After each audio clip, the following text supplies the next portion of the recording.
I don't know about you, but I'm 55, so I grew up in a time when we only had a ball to play with and a bike and a dog.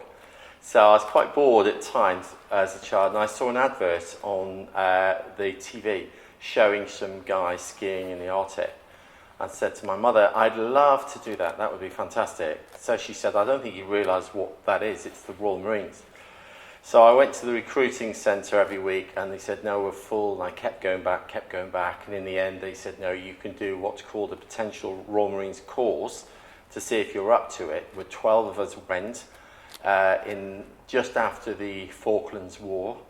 3 of us got accepted, and I started in 1982 on the 15th of November.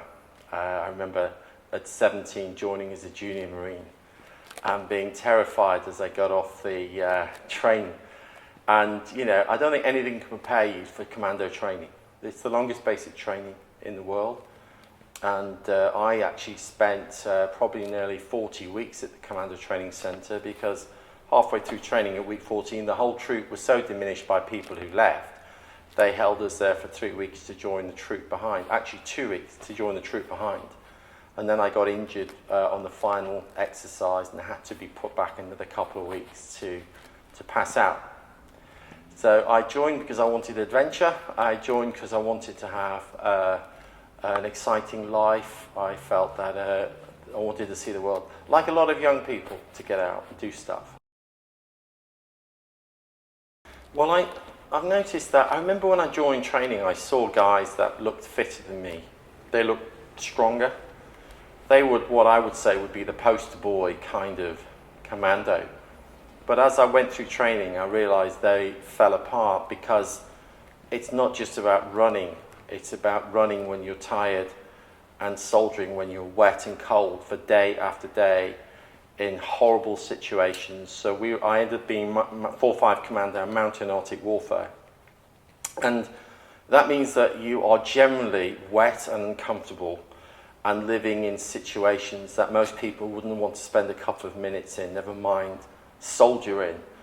And you have to deal with enforced separation from loved ones, discomfort for long periods of time.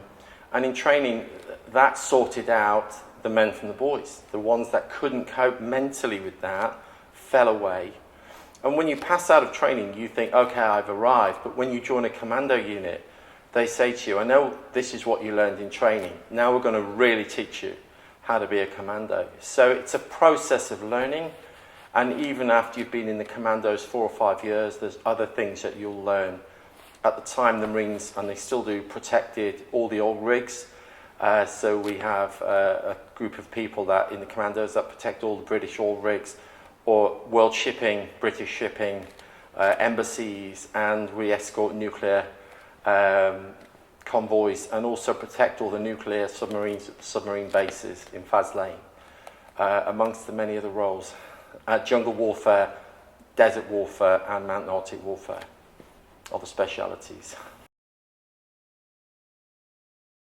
I learnt the most that they have the commando ethos and the commando values of integrity, honesty, courage, valour. I think, or always thinking of the other. You join the Marines because you want to do good, and you have a buddy system where you're always watching out for the man working next to you, and he's watching out for you. So I learned the value of friendship, and friendship when it looks messy and horrible, when you're having a really tough time, how friends get you through that. And I also learned about if you say you're going to do something, to keep your word, because these are men that expect you to keep your word. So if you're going to be at a certain point at a certain time on a certain date, you have to be there despite the challenges, the weather, whatever's in your way, you've got to overcome it. So I learned the importance of keeping my word, of having good friendships to get me through hard times in the mountains and the valleys of life. And I learned also about myself, what I'm like when things get tough. What am I like when I'm uncomfortable? What am I like when I'm suffering difficult situations with extreme pressure? who am I, how do I respond? That's the sort of thing you learn, and they're looking for the kind of people that don't give up in those situations. And also don't make it difficult for others.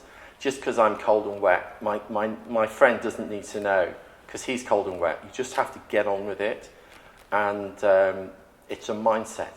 It's a mindset. It depends on what you value achievement. I think my greatest achievement was that I stayed friends with all the men that I served with for over 30 years, that we are there for each other through the good and bad times, that I didn't hurt anybody unnecessarily, that I stayed true to myself in the Marines, and I always looked after the underdog, watched out for those who were vulnerable or in need. On operations, I didn't abuse the authority that we were given. So that I'd say that was something I'm grateful when I look back.